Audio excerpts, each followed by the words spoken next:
Buen día, bienvenidos a todos a esta charla sobre empresas familiares, esta primera charla que hemos titulado Ordenemos el desorden.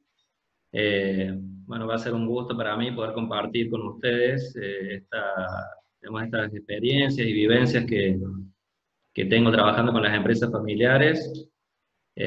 Así que bueno, gracias por sumarse a la charla. Tenemos gente de acá de Córdoba, la mayoría de las empresas son de acá de Córdoba que están acompañándonos en la charla. Tenemos también gente de Rosario, una empresa de Tucumán, una empresa de Salta que se ha sumado. Y también tenemos dos empresas de Quito, Ecuador, así que bueno, un agradecimiento especial para estas empresas, no solo porque son de otro país, sino porque, bueno, el detalle es que en Quito en este momento son las 7 de la mañana, así que bueno, han tenido que hacer un esfuerzo extra para sumarse bien temprano. Bueno, vamos a ver antes que nada sobre qué vamos a hablar en esta charla.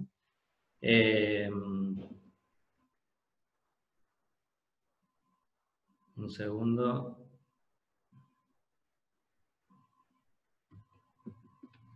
Está la presentación un poco traba. A ver.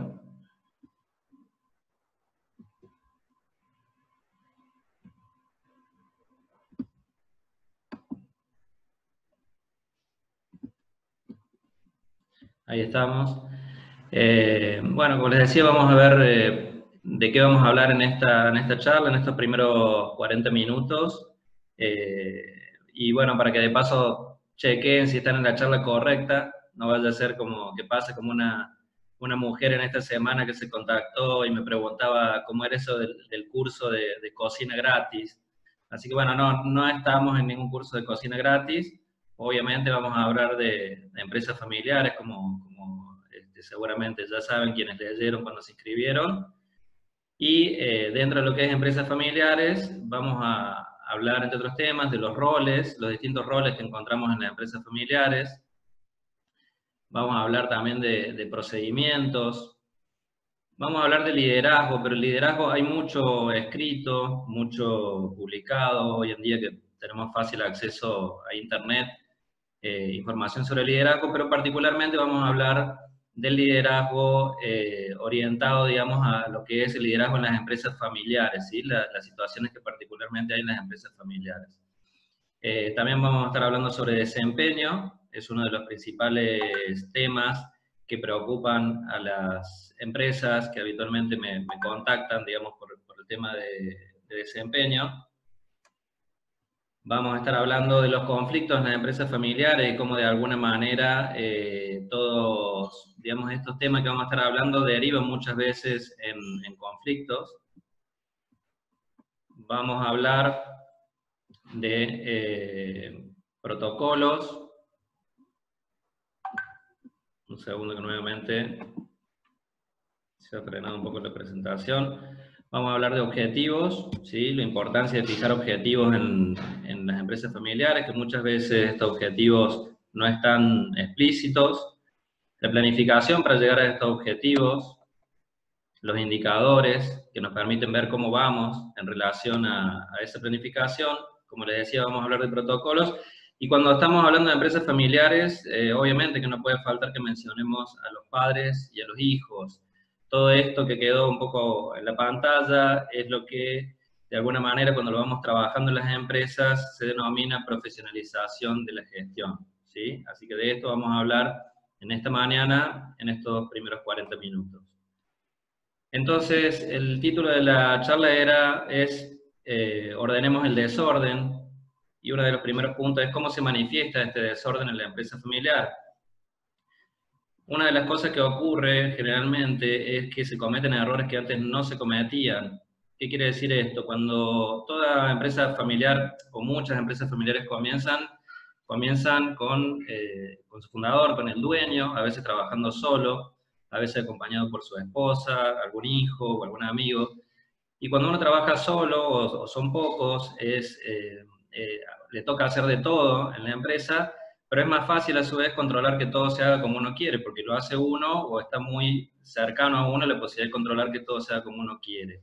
Cuando la empresa va creciendo a lo largo de los años, ni hablar cuando esta empresa ya tiene 10, 15, 20 años, si llegó a esa cantidad de años seguramente porque le está yendo bien, pero lo que ocurre es que ya va tomando una dimensión que ya el control no está tan cercano, entonces empiezan a aparecer errores que antes no se cometían, ¿sí? Este es uno de los puntos que suele ocurrir cuando vemos este desorden. Por otro lado, duplicación de tareas. Es muy común que al no haber una buena organización en las empresas, encontremos que hay tareas duplicadas, es decir, que dos personas se encuentran haciendo la misma tarea, muchas veces siquiera sin saber que están haciendo la misma tarea. También, como les decía, conflictos y discusiones. Estos conflictos y discusiones pueden darse tanto entre los propios familiares, lo cual es muy común, como también puede darse entre los familiares y los empleados o entre los propios empleados. Vamos a ver un poco que estos conflictos no se dan de por sí, ni tan solo por cuestiones personales, sino que se dan muchas veces como una consecuencia de este desorden del cual estamos hablando. Después, bajos o malos desempeños. Como les decía, es uno de los motivos recurrentes por los cuales los dueños de las empresas me suelen consultar, es decir, qué hacer con estos bajos o malos desempeños. La gente no trabaja bien y no sé por qué, y no sé qué hacer. Problemas disciplinarios. ¿Problemas disciplinarios de qué tipo? De todo tipo. La gente falta de manera injustificada, la gente llega tarde, usa la computadora, internet para buscar cosas personales, comen en lugares donde no tienen que comer, y muchas veces no sabemos qué hacer ante esas situaciones y por ende no actuamos ante esas situaciones. Mala comunicación en todo sentido, la comunicación que no llega, digamos la forma de comunicarse inadecuada, falta de coordinación entre las personas y entre las áreas, ineficiencias de todo tipo que suelen darse dentro de este desorden, la mayoría de las veces ni siquiera identificadas. Y algo bastante común también es encontrar sistemas de información que muchas veces se han adquirido y no, digamos, no están utilizados o están subutilizados, ¿sí? Lo cual obviamente también habla de no trabajar de manera ordenada y no ser eficiente. ¿Cuáles suelen ser las causas de que haya este desorden? Bueno, por un lado, ya vamos a hablar en esta charla, la falta de claridad en los roles. Esto es como si fuéramos a salir a jugar un partido de fútbol y, digamos, no sabemos cada uno en qué posición va a jugar, o si me toca jugar en una posición, ¿qué tengo que hacer? Si voy al arco, si voy a la defensa, al medio campo, ¿sí? No tengo en claro al momento de salir a la cancha dónde me toca, y si me toca en algún lugar no tengo en claro qué es lo que voy a tener que hacer. Bueno, en distinto grado podemos llegar a encontrar estas situaciones en las empresas familiares. Obviamente todos sabemos qué vamos a hacer en la empresa todos los días cuando nos levantamos para ir, pero a veces el rol no termina de estar del todo claro. Falta de procedimientos o procedimientos que no están formalizados, no están comunicados, ¿sí? Ya vamos a hablar un poco más en detalle sobre el tema de los procedimientos. No se hace nada con los bajos desempeños o con las faltas disciplinarias. Algo ya les comenté acerca de esto, y acá concretamente lo que digo es, muchas veces los dueños de las empresas no saben qué hacer cuando la persona está trabajando, o la gente en general está trabajando mal, o cuando cometen faltas disciplinarias. No saben cómo actuar, ¿sí? Y muchas veces en la empresa familiar esto se ve acentuado, no saber por qué la persona a la que le tengo que decir es un familiar, o es un amigo, un conocido, un referido que entró a la empresa a través de un familiar o a través de una de las personas que viene trabajando en la empresa ya hace un tiempo, de confianza. Entonces se les dificulta decirle que no están trabajando bien y cómo hacer para decírselo, ¿sí? Entonces es como que se ve acentuada esta problemática en la empresa familiar. Muchas veces también es común encontrarse con muchas planillas de Excel, ¿sí? Planillas de cálculo. Cada uno por ahí elabora la suya, la que le queda cómoda para llevar las cosas que tiene que hacer. Entonces, de repente, nos encontramos con una serie de planillas, excesiva cantidad de planillas de Excel, que no se encuentran para nada coordinadas, muchas veces llevan la misma información, los mismos datos, y bueno, todo esto obviamente nos habla de que nos encontramos muchas veces ante la necesidad de sistematizar una gestión que no está sistematizada, o a veces, como les digo, encontrarnos con que el sistema incluso ya existe, pero en realidad no lo están utilizando o está subutilizado. Ausencia de liderazgo. vamos a hablar también acerca de cuáles situaciones se dan en relación con el liderazgo.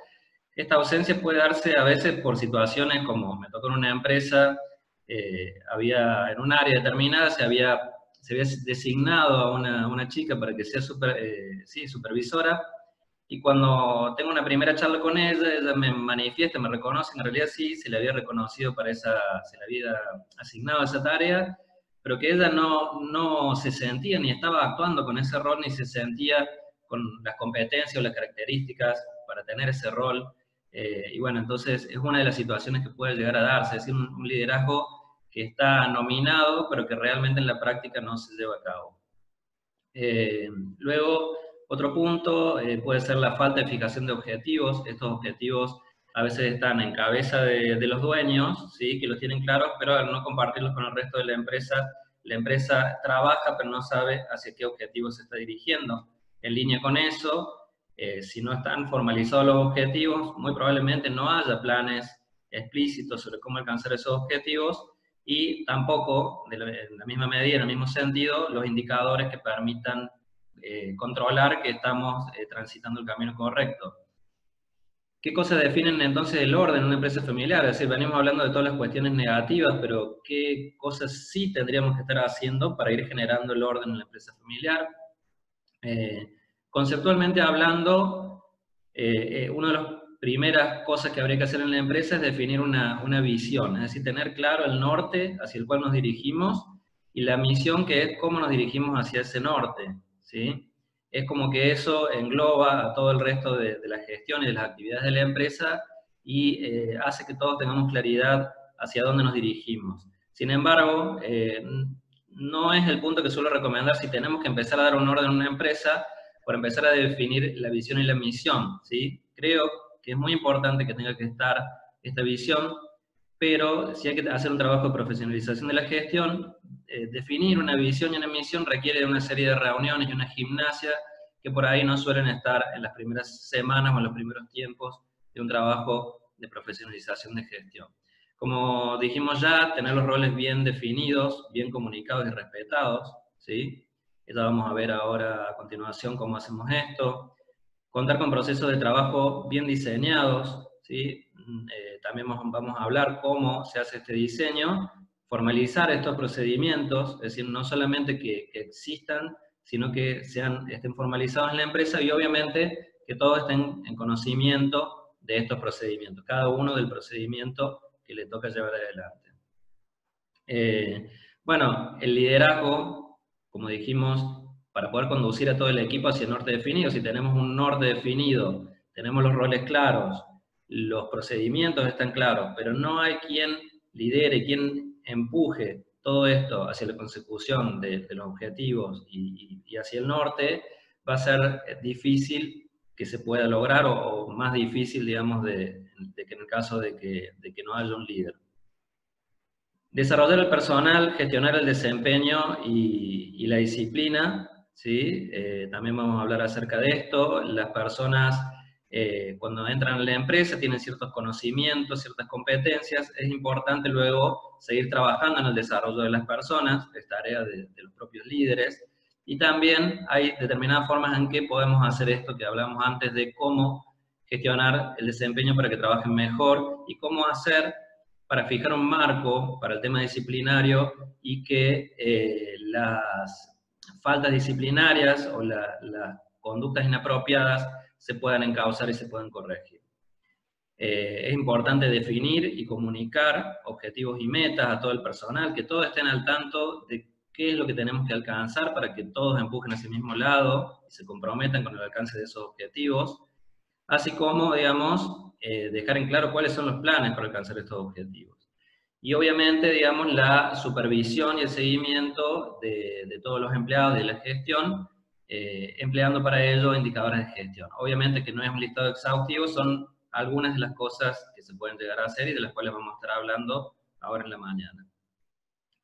Bueno, ya mencionamos bastante la palabra roles, como dijimos, cada uno cumple un rol distinto en la empresa y es importante que cada uno, más importante o más complejo o menos complejo sea su rol, lo cumpla de manera adecuada. Entonces vamos a hablar ahora de qué pasa con los roles en la empresa familiar, ¿sí?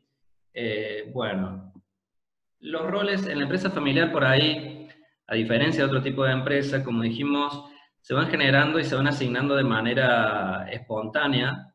Desde este inicio que habíamos mencionado, donde el dueño de la empresa a veces empieza solo o empieza con alguna persona, cuando la empresa recién nace y es chica, en la medida que se van necesitando, digamos, por el volumen de trabajo, o la complejidad de la gestión digamos, se va dando una mayor complejidad, se va necesitando que se sumen otras personas a la empresa. Muchas veces estas personas son los propios familiares, como decíamos, la esposa, los hijos, o amigos, ¿sí? Generalmente se suele echar mano a gente conocida, digamos, referida, y estas personas se van sumando en la empresa de una manera espontánea sin tanto definir cuáles son las responsabilidades o cuál es ese rol. Es como que, bueno, necesito que me des una mano con esto y bueno, arranca mañana, empieza a darme una mano y así empieza y la persona va tomando esas responsabilidades, la va llevando adelante un poco como va pudiendo en la medida que se lo van explicando. Como, en ese sentido, como decimos, no hay un diseño de un rol, ni una especificación de cuál es el perfil que se requiere, porque sencillamente ingresa una persona que a veces ni siquiera tiene el perfil que se requiere para ese rol. Por ende, tampoco se verifica que la persona que ocupe este puesto tenga el perfil requerido. Ya quizás ya sabemos que no tiene todo lo que hace falta, pero bueno, lo admitimos porque estamos en una etapa inicial de la empresa. De la misma manera, a la persona uno no se toma el tiempo muchas veces de comunicarle con claridad cuál es su rol y cuáles son sus responsabilidades. Nuevamente, o sea, la persona sabe para qué está ocupando un determinado puesto en la empresa, pero no tiene absoluta claridad de cuáles son sus responsabilidades porque no se las han transmitido correctamente. Tampoco, y esto por muchas veces por una cuestión de tiempos, no hay una capacitación hacia la persona, como digo, muchas veces porque ni siquiera el dueño o el gerente tiene el tiempo de poder brindársela como corresponde. Andamos todos un poco a las corridas haciendo de todo en la empresa. Luego también pasa, y esto es muy particular obviamente en las empresas familiares, que los roles entre los familiares suelen confundirse. Es muy difícil en las empresas, una característica que se da en la mayoría, separar el rol de padre, madre, hijo, hermano dentro de la empresa y se suelen mezclar, ¿sí? Los tratos de tipo familiar suelen mezclarse con un trato que debiera ser más de tipo de empresa o trato más profesional. Y por último, los hijos que se suman a colaborar en la empresa sin tener un rol claro, ¿sí? También se suele dar por propia voluntad de los hijos, porque quieren ayudar, o los padres, que quieren que se vayan sumando y aprender acerca de lo que es la empresa familiar y aprender, digamos, a hacer el camino, transitar el camino para que el día de mañana puedan incorporarse a la empresa de manera más completa. Los hijos se suman a colaborar con algunas tareas y esto hay que tener mucho cuidado porque Juancito, Pedro, que se suman a lo mejor recién salidos del secundario o durante el secundario y van colaborando con algunas tareas, la gente que va estando en la empresa familiar los va visualizando desde un rol del hijo ¿sí? de Juancito o Pepito, que están viniendo acá a la empresa a ayudar o que a veces la verdad que no hacen mucho. El día de mañana, cuando vayan pasando los años, muy probablemente esos hijos van a tener que convertirse en supervisores de área o gerentes y va a ser difícil por ahí quitar de la mente de las personas que trabajan en la empresa esta figura que se fueron conformando de este hijo a través de los años. Los roles tienen que, vamos a mencionar ahora una de las herramientas de gestión, cuando hablamos de profesionalización de la gestión, hay ciertas herramientas que se implementan en la empresa familiar, que son las que nos ayudan a que sea tangible esta profesionalización de la gestión. Una de ellas es la descripción del puesto.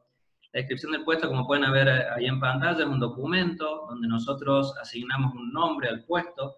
Este nombre es importante porque va a ser con el que vamos a identificar al puesto y lo vamos a ver mencionado de esa manera en toda la documentación de gestión, ¿sí? Tiene distintas implicancias este nombre para el puesto. Vamos a identificar de qué otro puesto depende este puesto, que después también estas relaciones las encontramos en el organigrama de la empresa.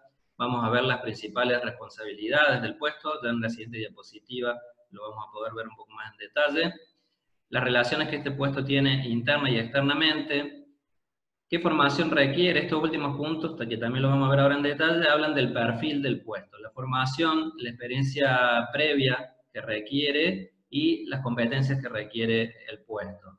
Como pueden ver acá, en esta diapositiva, un poco más en detalle, en este caso un puesto de encargado, que depende de un gerente, y ahí pueden ver las distintas responsabilidades que tiene este puesto, como para que quien ocupa ese puesto u otra persona o quien lo tiene que liderar tenga claridad de cuáles son todas las responsabilidades que este puesto tiene asignadas con las cuales tiene que cumplir. En esta otra parte de la descripción del puesto, que lo que les estoy mostrando es un modelo, seguramente pueden haber distintas modelos de descripciones de puesto. En esta otra parte lo que vemos es la especificación del perfil requerido para el puesto, es decir, cuáles son las cosas que tiene que tener la persona que ocupa el puesto, que nos va a servir para poder verificarlo con la persona que efectivamente lo está ocupando, y también nos van a servir para definir un plan de desarrollo para la persona que no cuenta con esas competencias o características. Entonces, pasando en limpio un poco lo que son las descripciones de puesto, ¿para qué nos sirven? Nos sirven para brindar claridad sobre el rol que tiene puesto, eso un poco ya lo dejamos claro.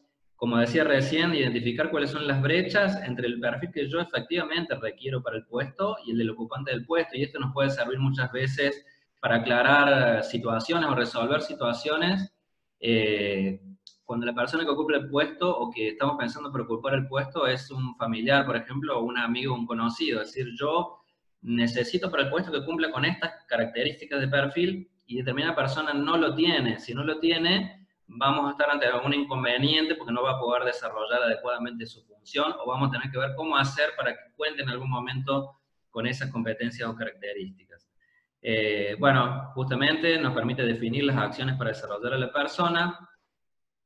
Cuando tenemos que seleccionar a alguien, tenemos este documento a mano, tanto sea para nosotros o para alguna consultora que deba realizar la selección, es como que está la información clara de qué es lo que requerimos para el puesto.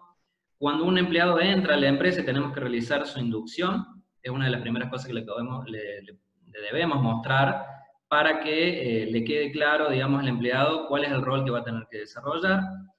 Y es, entre otras cosas, de las varias funciones para las que se utiliza la descripción, es base para la evaluación del puesto, ¿sí? Esto es algo muy técnico, pero se utiliza la descripción para determinar la complejidad del puesto y en función a eso asignarle un salario con un fundamento técnico, que esto, bueno, lo podremos hablar en otra charla, pero sirve para resolver los problemas de los salarios en las empresas familiares y entre los familiares, ¿sí? Un punto importante con respecto a las descripciones de puesto es que el temor que tienen muchas veces los empresarios, los dueños de las empresas, es que al definir una descripción de puesto la persona diga, bueno, entonces yo cumplo con todo esto que me detallaste acá y no hago nada más que esto que está acá. Y yo siempre lo que les digo es que no, que esto no es así, es simplemente es un marco, ¿sí? Es un marco, no va a esto a limitar que la persona solamente se ocupe de las funciones o responsabilidades que está en la descripción, sino que es el marco y obviamente que va a tener que prestar colaboración con otras tareas que no estén definidas exhaustivamente o detalladamente en la descripción del puesto, ¿sí? Un segundo, por favor. Vamos a hablar ahora sobre los procedimientos. ¿Para qué hacer los procedimientos en la empresa?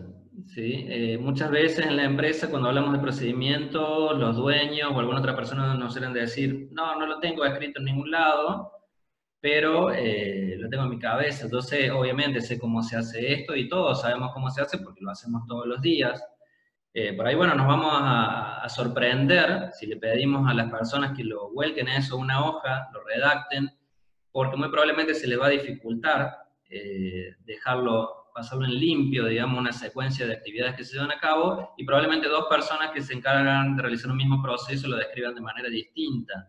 Esto pasa porque en la empresa familiar es muy común que cada uno aprenda a hacer las cosas como se las enseñaron, esto que decíamos, en el momento del primer día que entró, se las enseñaron de determinada forma, o a veces también, como decíamos, cuando todos andan en las corridas, ni siquiera alguien tuvo tiempo de sentarse a explicarme por qué hago las cosas de determinada manera, y tengo que aprender a hacerlas por mi propia cuenta, ¿sí? Entonces las hago de la manera que mejor me parece a mí. La redacción de los procedimientos, y esto es gran parte del trabajo que hago en las empresas, de por sí, cuando uno se toma este trabajo con el gerente, con el dueño, con las personas que trabajan en un proceso, de empezar a volcar a una hoja cómo se lleva adelante ese proceso, hace que uno se cuestione cada una de esas instancias, y ya de por sí el trabajo de redactar el procedimiento lleva a eficientizar y optimizar este proceso, porque van surgiendo cosas, y esto, ¿por qué lo estamos haciendo de esta manera? ¿Por qué no hacemos esto de esta otra manera? Y eso, digamos, ya no es que se redacta el procedimiento simplemente para dejar reflejadas las cosas como se hacen hoy, sino que en ese trabajo se van definiendo las mejoras que ya se pueden ir incorporando al proceso en el corto plazo o el mediano plazo. Cuando estos procedimientos se hacen de manera conjunta entre varias áreas, a su vez sirven para promover una mejor comunicación y coordinación, ¿sí? Si este trabajo de redactar el procedimiento se puede lograr de que varias áreas participen en un proceso que llevan a cabo de manera conjunta, va a hacer que una vez que lo consensúen, van a trabajar de manera más coordinada, y seguramente las instancias de comunicación se las van a haber previsto dentro del propio procedimiento para que la comunicación fluya de manera adecuada. Bueno, nuevamente otra de las herramientas de gestión, por eso le pueden ver ahí, un procedimiento en este caso de producción de otra empresa. ¿Qué información podemos ver en esta herramienta de gestión? Podemos ver que enuncia el objetivo del proceso, que define el alcance y la responsabilidad del cumplimiento de este procedimiento. Se explica de manera general y detallada las distintas instancias. En parte se pueden ver en un diagrama de flujo, que generalmente se suele poner, que sintetiza el procedimiento, y luego se ven ya de manera detallada todas las distintas instancias que se dan dentro de ese proceso. Se detallan también cuáles son los registros que permiten demostrar que el procedimiento se llevó a cabo tal cual como está previsto, y también se vinculan estos documentos con otra documentación asociada, como pueden ser instructivos o políticas. ¿Para qué nos sirven entonces los procedimientos? Nos sirven, por un lado, para estandarizar la forma de llevar adelante los procesos, y que todos sepamos en la empresa cómo se llevan a cabo los distintos procesos. Obviamente, para capacitar al personal que interviene en dichos procesos. Permite que cualquiera pueda revisar el procedimiento vigente y hacer aportes. Al estar en un documento redactado, es mucho más fácil que si alguien tuviera que hacerlo sobre la base de lo que está en la mente de cada uno de los que participan en el proceso. También facilita la inducción de las personas que se incorporan a la empresa. Son la base para la realización de auditorías. Si uno quiere que se hagan auditorías en la empresa, la base fundamental es contar con los procedimientos que se llevan a cabo. Y esto es muy importante, son sumamente necesarios en el caso de querer replicar la forma de hacer las cosas en distintas sucursales o en los casos de franquicias, ¿sí? Es el elemento que nos sirve para poder replicar la forma de hacer las cosas en otro lugar que no sea en la sucursal o en el local donde habitualmente hacemos las cosas. Como les decía, vamos a hablar del liderazgo, y del liderazgo que particularmente encontramos en las empresas familiares, o antes que nada, qué situaciones nos solemos encontrar, y que colaboran con este desorden que hablábamos al principio de la charla. Es muy común que tengamos varios jefes, varios familiares que intervienen simultáneamente en todos los temas. Con esta idea de todos hacemos de todo en la empresa familiar, un poco se suele confundir. Me parece bien que todos con un espíritu de equipo colaboren y sean solidarios con otros y brinden apoyo a otros cuando es necesario, pero no es para nada ordenado ni es lo más indicado para una buena organización que todos estén haciendo de todo a la vez, interviniendo en todos los temas. Suele ser muy común que el dueño saltea a los jefes para realizar pedidos particulares. Hay un jefe en un área y alguien que trabaja para ese jefe, y el dueño va directamente a esa persona y le hace un pedido sin que el jefe esté al tanto. Esto no colabora para nada con una buena organización, y para la persona que recibe ese pedido, obviamente que lo va a cumplir, porque el que vino a pedírselo es el dueño, pero quizá tiene otros temas muy importantes asignados por su jefe, que los tiene que también cumplir con cierta urgencia, y bueno, se va a ver en un brete la persona, decir, bueno, ¿qué hago con estas cosas y cómo hago para cumplir con todo? Cuando además cuando los dueños son varios, estas situaciones a veces ocurren que son varios los que hacen estos pedidos particulares, y la complejidad y el aporte al desorden es todavía mayor. Muchas veces se da de que el dueño reta a sus hijos y a los empleados que hacen mal las cosas. En una de las empresas que asesoraba, muy particularmente se da la situación, con un término muy cordobés, de decir, bueno, el dueño decía, me comentaba, yo los cago a pedos a los empleados y a mis hijos cuando no hacen bien las cosas, y efectivamente era así, y era en una forma tal que durante los meses que estuve trabajando para esa empresa, uno de los hijos, digamos, renunció, después volvió al tiempo, pero otro de los hijos, que el más grande, que ocupaba uno de los puestos más importantes en la empresa, finalmente terminó renunciando por no soportar esta situación y abandonó la empresa familiar, con todo lo que eso implica. Y también eso suele ocurrir con los empleados, que por ahí se los trata a los gritos, ¿sí? Que no se encuentra la forma adecuada de comunicarse cuando hay cosas importantes que observar. También se da de que personas que a veces no son familiares fueron promovidas porque eran buenos operarios, pero que no tienen competencias para liderar, y la verdad que nadie se las transmite y no saben cómo hacerlo, entonces bueno, van a hacer lo que puedan y como puedan, ¿sí? Esto seguramente no ayuda a un buen liderazgo. Ausencia de liderazgo, ya habíamos mencionado alguna situación, y a veces en la empresa familiar se da también el tema de una real ausencia de liderazgo cuando el hijo, por sentirse con ciertas libertades, por ser hijo, bueno, en determinados horarios no va a la empresa, a lo mejor no va por la mañana o al mediodía, se retira de la empresa, y la gente dice, necesito contar con mi jefe, y no lo tengo sencillamente porque no está, no tengo cómo ver con él determinados temas o consultarles sobre algunos temas importantes.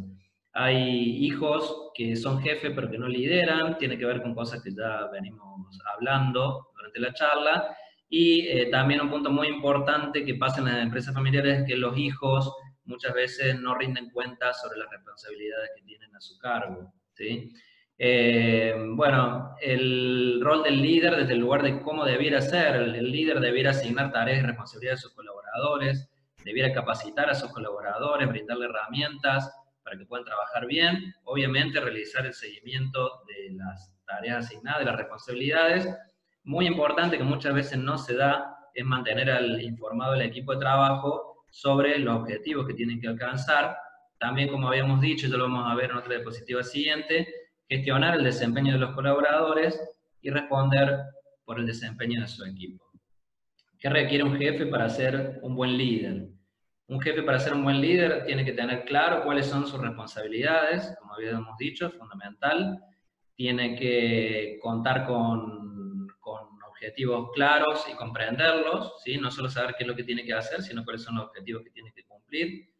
Tiene que dominar técnicamente las actividades del área. O sea, esto lo pongo entre paréntesis por una cuestión. Es muy importante que sepa cuáles son las actividades que se llevan a cabo en el área, pero no necesariamente un líder tiene que saber de todo sobre el área que uno lidera. Para eso muchas veces es un buen líder y aprovecha las competencias y capacidades de su equipo de trabajo para poder cumplir, digamos, con los objetivos del área, ¿sí? No tiene que ser desautorizado ni ignorado con hechos por la dirección. Es muy común ver en las empresas familiares que los dueños, por su forma de liderar, terminan desautorizando o ignorando a los jefes, que muchas veces son sus hijos, y obviamente que esto no es bueno para realizar un buen trabajo y para consolidar una figura de un líder en un jefe o en un hijo de una empresa familiar. Tiene que contar con las competencias, vamos a mencionar cuáles son esas competencias. Tiene que tener incorporados los valores de la empresa, si queremos afianzar ciertos valores. El líder tiene que ser modelo, y es importante entonces que tenga él, cuente con esos valores. Ya habíamos hablado de gestionar el desempeño y el desarrollo, y la disciplina, que acá lo que planteo es que requiere la misma gestión de los otros líderes. ¿Por qué? Porque una sola persona en la empresa, un solo líder, no puede implantar disciplina si los otros no lo están haciendo, porque observar ciertas cuestiones, como por ejemplo no comer en determinados lugares, no usar el celular o no utilizar internet para fines personales, si yo se lo observo solo a los integrantes de mi equipo y eso no se lo observa a la gente de las otras áreas, voy a estar entrando en un trato inequitativo dentro de la empresa y me voy a ver ante inconvenientes, ¿sí? Las competencias solamente las vamos a mencionar, que tiene que tener un líder, un poco ya hablamos de algunas de ellas, tiene que tener liderazgo, tiene que estar orientado a resultados, tiene que planificar adecuadamente la gestión de su área y organizarla, ¿sí? para poder cumplir los objetivos, tiene que estar orientado al cliente, buena comunicación, trabajar en equipo, desarrollar a sus personas. Y hay otras competencias, digamos, que obviamente estas se van a definir en función de lo que necesite cada empresa, ¿sí? Vamos a hablar del desempeño.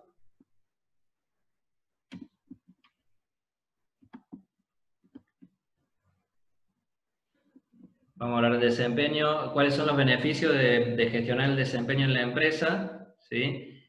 El colaborador es importante, digamos, en cuanto al desempeño, cuando lo gestionamos de manera formal, que puede saber qué es lo que se espera de él, ¿sí? Tanto la empresa como su líder, y al saber qué es lo que se espera de él, poder hacer mejores cosas para poder lograr lo que se espera de él. Eso, saber qué se espera de él y saber cómo él está trabajando y cómo lo ve su jefe, permite que se sienta más orgulloso sobre su trabajo, le permite a él, obviamente, y uno de los puntos más importantes de la gestión del desempeño, conocer cuáles son los aspectos que tiene que mejorar y contar con el apoyo y la orientación sobre cómo debe mejorarlos. Tiene que, uno de los puntos más importantes de trabajar con la gestión de desempeño es que le permite un mejor diálogo con su líder, y todo esto lleva a que esté más motivado. En el caso del líder, obviamente, en el mismo sentido, le permite que sus colaboradores trabajen de manera más eficiente y competente. Trabajar con una gestión del desempeño de manera formal en la empresa es uno de los puntos más importantes que le hace ser un mejor líder y afianzar su liderazgo en la empresa. Nuevamente, esto ayuda a un mayor y mejor diálogo con sus colaboradores. Muchas veces en la empresa me dicen, pero yo hablo con mi gente todos los días, pero no es lo mismo hablar a hacerse un espacio de tiempo para trabajar sobre, puntualmente, sobre las cosas que le tengo que decir acerca de su desempeño. Todas estas cuestiones las estamos viendo un poco ahora rápidamente. En una próxima charla vamos a tener la oportunidad de verlas con más detalle, porque da para hablar una charla completa acerca de cómo gestionar el desempeño. Y permite también corregir los desvíos a tiempo, no esperar hasta que surjan problemas mayores para observarle a alguien sobre algo que viene haciendo mal en su trabajo habitual. Para la empresa permite que todos estén alineados hacia los objetivos, que logren mejores resultados, y también hace a mejorar el clima. Cuando todos trabajan mejor y se comunican mejor y trabajan en equipo, hace a mejorar el clima laboral. Vamos a hablar rápidamente de esto porque estamos un poco cortos con los tiempos. La evaluación de desempeño, entonces, es lo que nos permite comparar el desempeño que esperamos de una persona con el desempeño que efectivamente tiene. ¿Y dónde va a estar reflejado este desempeño que esperamos de una persona? Va a estar reflejado en la descripción de puestos, que ya hablamos, donde están sus responsabilidades, que cumpla con los procedimientos instructivos que se le han fijado, que se comporte de acuerdo a las competencias que se definieron en la empresa, y obviamente que si tiene resultados y objetivos que alcanzar, qué grado de alcance tuvo de esos resultados y objetivos, ¿sí? Vamos a pasar, bueno, acá muy rápidamente comentarles acerca del manual de gestión. Todas estas herramientas de gestión que hemos estado viendo, la visión, misión y valores, el organigrama, descripciones de puestos, procedimientos instructivos, ¿sí? Todo lo que ven allí se puede consolidar, ¿sí? En un manual de gestión que es muy útil porque se puede tener a mano para capacitar a la gente, se puede tener a mano cuando necesito abrir otra sucursal, cuando necesito abrir una franquicia, para la inducción del personal. Entonces, podemos consolidar en este documento todos los documentos de gestión que hemos estado mencionando y que ayudan a la profesionalización de la gestión en la empresa. El protocolo familiar, por último, por ahí es uno de los temas que se suele ver primero en las empresas familiares. Yo creo que en realidad aplica para determinadas empresas familiares en determinados momentos. Quizá todas debieran tener un protocolo familiar, pero no es siempre el punto por donde hay que empezar la profesionalización de la gestión, y ahora vamos a ver por qué. Porque no todas las empresas se encuentran en situación de tener que trabajar en este protocolo familiar como primer punto. Es un instrumento, para quienes no están muy al tanto, un instrumento que permite, que define todas las normas que que de alguna manera clarifican cuál es la interacción entre la familia y la empresa.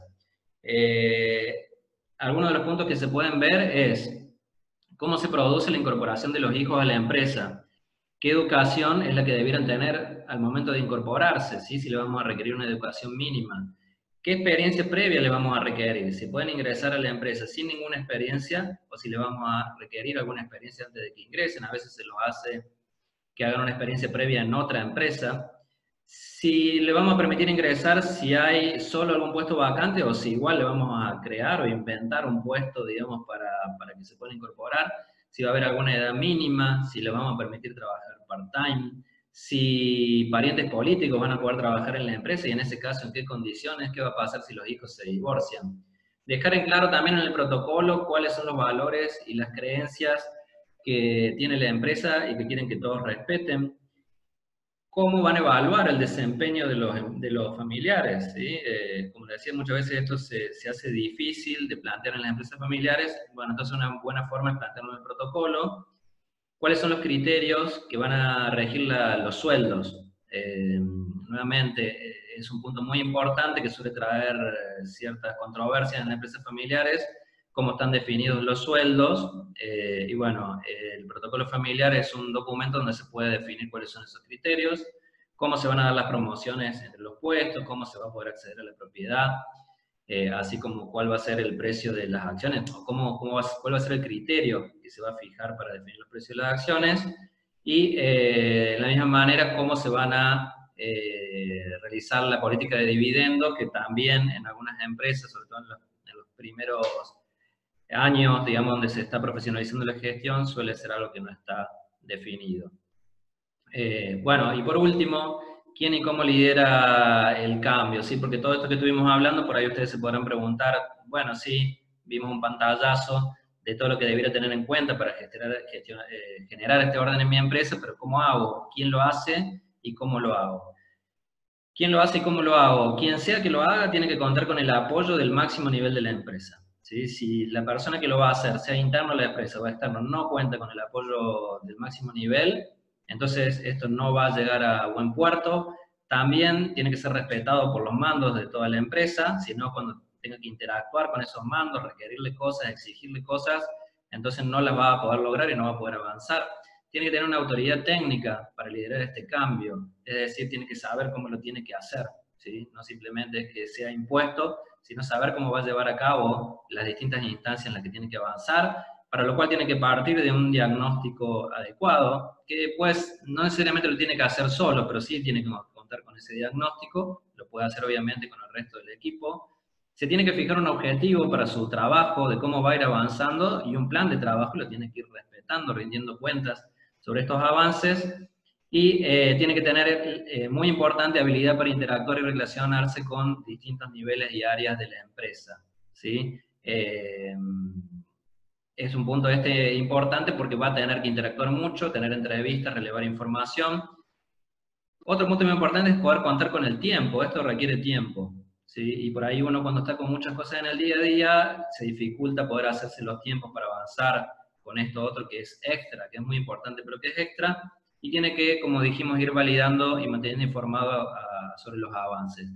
Un tema que no puedo dejar de decirles es que lo que habitualmente pasa en las empresas familiares, incluso me ha pasado en muchas, donde los hijos de los dueños son licenciados en administración de empresas, es que aún contando con el recurso interno, la vorágine del día a día hace que no se pueda encontrar la persona o la persona no puede encarar y liderar este cambio, por lo cual generalmente terminan acudiendo a un consultor, a un especialista externo, que se encuentra en mejores condiciones en relación con todos estos puntos que les acabo de comentar para poder liderar este cambio. Si bien todos ustedes ya tienen mi teléfono, bueno, acá después yo les voy a enviar la presentación, tienen mis datos, van a tener mis datos de contacto.